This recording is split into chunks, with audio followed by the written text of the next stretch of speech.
Right, next we've got Martin. Okay, Martin, people in Swindon will know that Martin gets a lot of bad press. This man, last November, got 22 of us to stand as independent councillors, candidates in this constituency.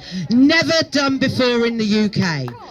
I was fortunate enough to come in as a parish councillor, so I'm here as an independent parish councillor in my professional capacity, so I don't get no bullshit from the system, okay? Because there's a lot of bullshit coming my way.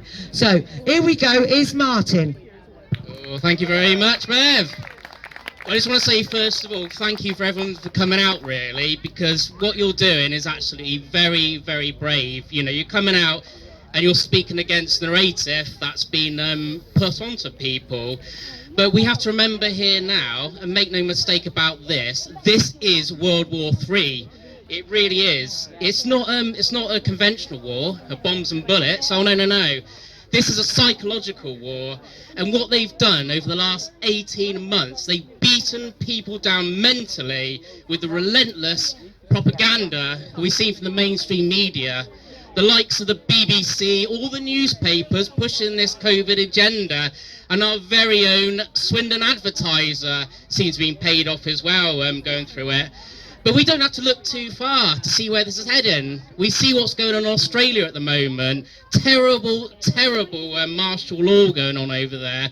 And of course in France, which Jasmine mentioned earlier, you have to have a passport to buy a loaf of bread.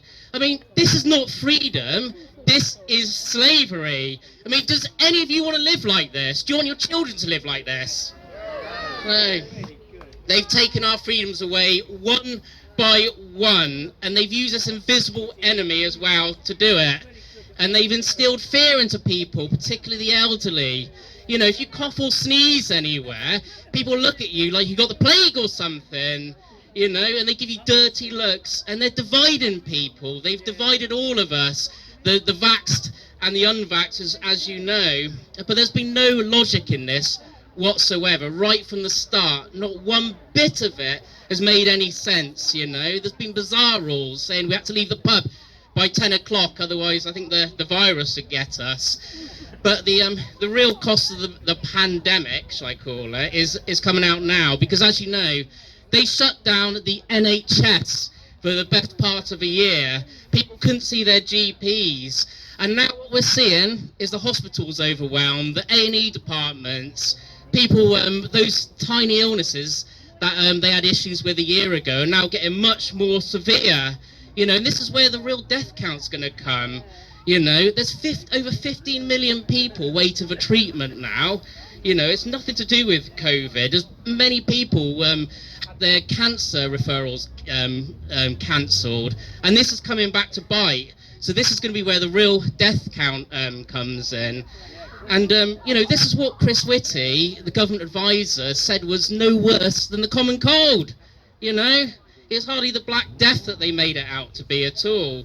And back in May 2020, I think actually March 2020, for the first lockdown, they actually downgraded the virus from a highly contagious infectious disease.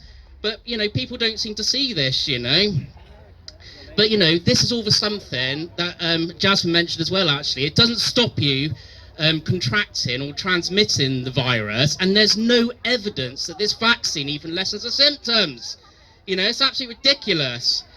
But another thing that concerns me now, we know that they come after the care home staff, forcing them to have the vaccine or they lose their jobs. Now they're at the hospitals as well, including GWH and Swindon. And I've had a lot of staff concerned come to me because they're scared at the moment, you know. If they don't have the vaccine, they are going to lose their jobs.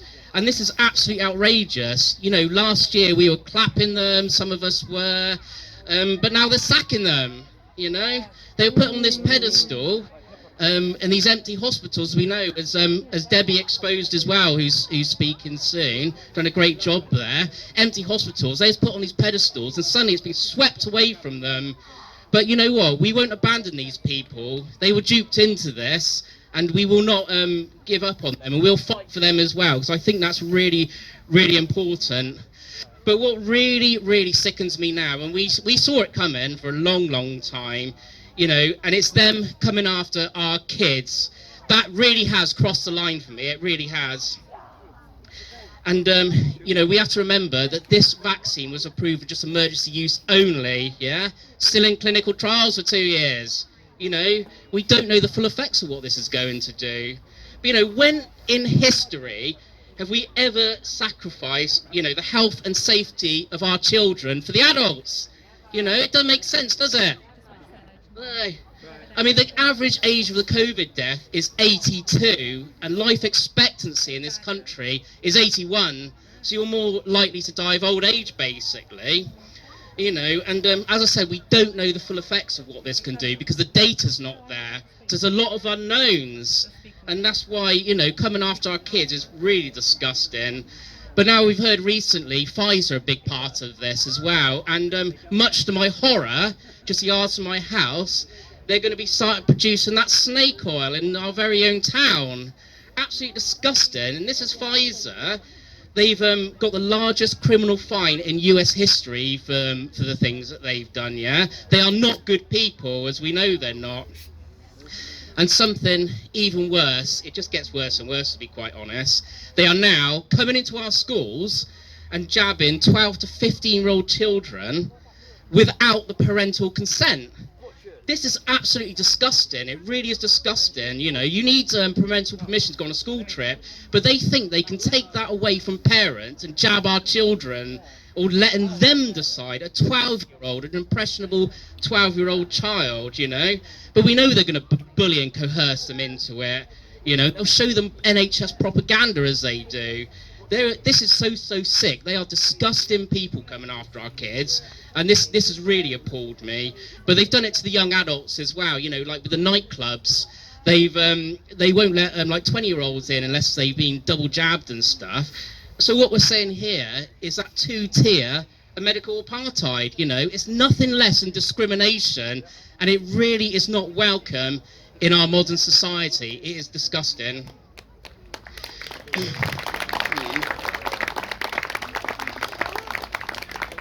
The last rally, people will ask, you know, what can we do to move forward? Because a lot of us feel lost at the moment and isolated, and they've done that on purpose.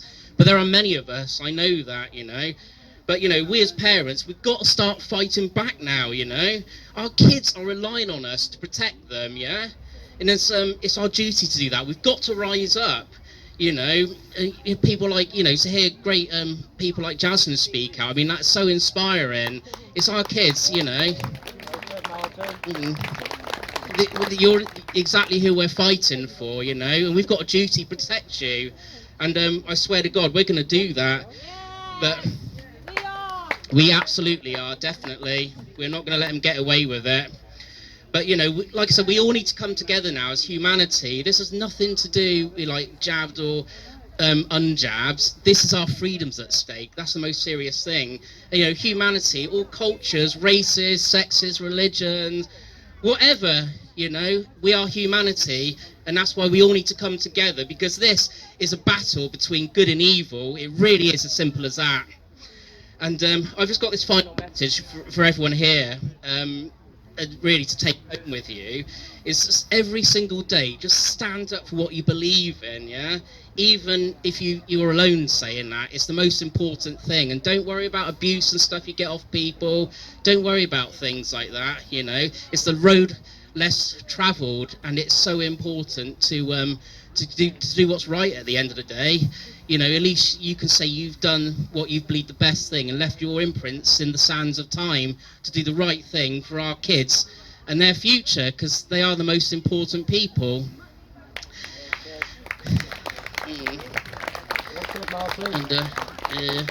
And my final message to the elite, the likes of the Bill Gates, you know, all the politicians and stuff, the corrupt politicians, those people in Westminster, the pharmaceuticals, Pfizer, some people in the NHS, all those people, my message to them is really, really simple. Leave our kids alone!